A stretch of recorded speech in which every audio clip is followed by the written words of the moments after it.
Chega junto que eu vou lançar a braba. A verdade sobre o atacante Marcos Leonardo no Flamengo. Após Bruno Henrique, mais um jogador rubro-negro aparece nas páginas policiais sob o risco de ser preso. Martelo batido, diretoria decide negociar Lohan ao futebol italiano. E mais uma para Felipe Luiz. Defesa do Mengão é a menos vazada nas primeiras 20 rodadas da história dos pontos corridos. Te prepara, hein? A partir de agora, ó.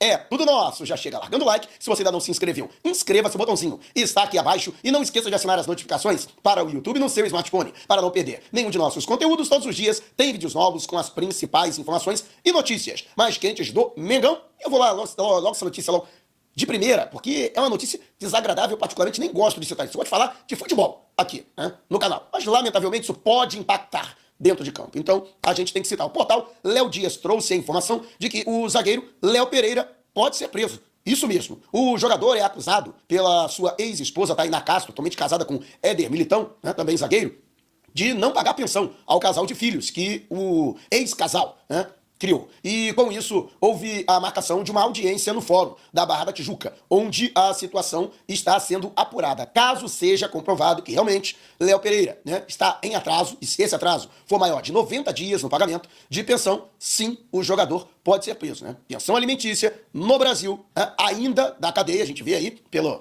noticiário, né, a profusão de jogadores de futebol, né, que acaba indo para o Chilindró por conta disso, e deve continuar sendo por muito tempo, né? Até porque é uma medida para resguardar não os direitos da mãe, mas os direitos da criança, né? A obrigação do pai, né? Então, é até um aviso para você, abre teu olho, hein? Você que tá devendo pensão, tá? Tudo, mas tô passando por questão financeira, problema financeiro. Irmão, procura a mãe da criança, conversa, entendeu? Pede um prazo, né? Não deixa correr frouxo, não, hein? Simplesmente não caga pra situação, não. Eu já passei por isso. Tive.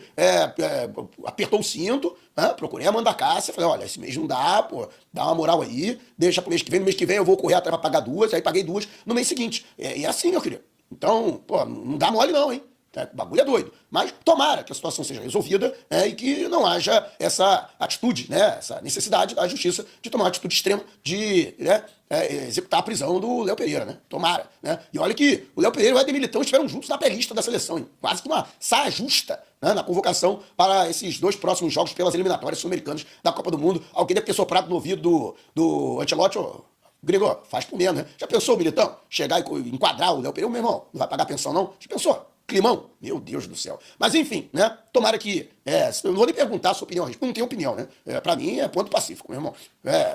Pai, tem que pagar pensão, né? Mas vamos falar agora de uma coisa boa, né? Já que mais uma estatística sensacional desse time do técnico Felipe Luiz, que vem fazendo história no Brasileirão de 2025, após aplicar a maior goleada da era dos pontos corridos, 8-0 em cima do Vitória. Na última segunda-feira, o jornal O Globo trouxe uma outra estatística bastante interessante, que a equipe do Felipe Luiz não vem se notabilizando somente na questão ofensiva, mas também na defensiva. Apenas 9 gols sofridos em 20 partidas disputadas até agora na competição, que dá uma média de 0,45 gol por jogo, né? Menos de um gol a cada 2 partidas. É simplesmente a melhor defesa da era dos pontos corridos, desde que o sistema passou a ser, a fórmula de disputa passou a ser implementada na principal competição do país pela CBF, desde 2003. Né? Nenhum clube tomou tão poucos gols nos seus primeiros 20 jogos pela competição nacional. E isso sem detrimento do ataque, já que o Flamengo é a 4ª melhor equipe nesse quesito também na história da competição. É o quarto time que mais marcou gols em seus primeiros 20 jogos. É um negócio absurdo, né? São 44 gols, né, assinalados pelo Flamengo, ou seja, mais de 2 por partida, né? O índice de 2,2 gols por jogo, né? O que coloca, inclusive, o Flamengo com o melhor saldo da era dos pontos corridos. 35 gols de saldo. Mais, por exemplo, do que o Flamengo do técnico Jorge Jesus, que é um dos 3 times que fez mais gols que esse Flamengo do Felipe Luiz. No entanto, também tomou mais gols. Então, dessa forma, o saldo acabou sendo menor. Mas que não tira o mérito, logicamente, daquela equipe fantástica que conquistou o heptacampeonato brasileiro naquela temporada. Mas Flamengo, aí, se Deus quiser, caminhando a passos largos para a conquista do título nacional deste ano, né, manter essa pegada, né, e fazer uma gordurinha, né, ganhar do Grêmio. Né, muita gente aí falando negócio de goleada. O importante é ganhar. O negócio é conquistar os 3 pontos. É o que eu digo. 8-0 no Vitória, né, e o 2-1 no Mirassol, por exemplo, 1-0 no Fluminense, dá os mesmos 3 pontos. Saldo é legal? Muito bom. Claro, é um dos critérios de desempate. É interessante você vencer por uma boa margem de gols. Mas não podendo, garantindo 1-0, o negócio é ganhar. Né? E se Deus quiser, vamos ganhar mais uma vez no próximo domingo e seguir aí nessa corrente positiva para a conquista do Campeonato Nacional. E você, o que acha? Deixe abaixo o seu comentário. E o Flamengo, que tem aí mais uma questão, né, envolvendo o Lohan. Hoje, oficialmente, o Flamengo liberou o jovem atleta das categorias de base, que chegou a ser apontado como uma das maiores promessas da base rubro-negra pós Vinícius Júnior. Ele que até apareceu muito bem no ano passado, né, chegou a ser titular de algumas partidas, fez gols, inclusive foi diretamente importante para algumas vitórias, por exemplo, sobre como contra o Corinthians no Maracanã pelo primeiro turno do Brasileirão na temporada passada. No entanto, o garoto acabou se perdendo. Normal, né? Ele que subiu com apenas 17 anos de idade, é o jogador mais jovem a ter feito gol na história do Flamengo. Ninguém conseguiu trabalhar também o psicológico dele, né? E por isso ele acabou retornando ao sub-20, né? Flamengo que até aproveitando a última valorização dele, ele que apareceu muito bem nos últimos jogos da categoria sub-20 e principalmente também se destacou marcando o primeiro gol no empate em 2-2 com o Barcelona. O Flamengo que ganhou nos pênaltis o bicampeonato do Mundial Sub-20. Achei que foi até uma questão de justiça. Lohan que ficou fora da partida do ano passado. Tite acabou não liberando o jogador para o Felipe Luiz, que à época era o técnico do Sub-20, e ele nem sequer entrou em campo, né? Ficou no banco de reservas e nem foi utilizado naquele fim de semana. No dia seguinte, o Flamengo entrou em campo pelo Brasileirão da categoria profissional, né? E o Lohan, que foi o grande destaque da conquista da Libertadores do ano passado, ficou fora, né, do Mundial, que ele ajudou a classificar o Flamengo, né? Mas esse ano ele jogou, fez gol, foi um dos destaques. E o Flamengo acabou se utilizando dessa valorização do atleta, né, e pintou aí o interesse do Pisa, que chegou à elite do futebol italiano. Portanto, Lohan será emprestado ao clube da Itália e o valor do empréstimo é de 500 mil euros e, caso o Pisa queira permanecer em definitivo com ele, adquirindo 50% de seus direitos econômicos, irá pagar mais 4 milhões de euros ao Flamengo, que tem aí um racha, né, um rachucho com o Madureira, que ainda detém 30% dos direitos econômicos do atleta, e o Flamengo ainda continuará detentor de 50% do Lohan Lucas. E ainda haverá uma cláusula de recompra. Ou seja, o Flamengo, se quiser,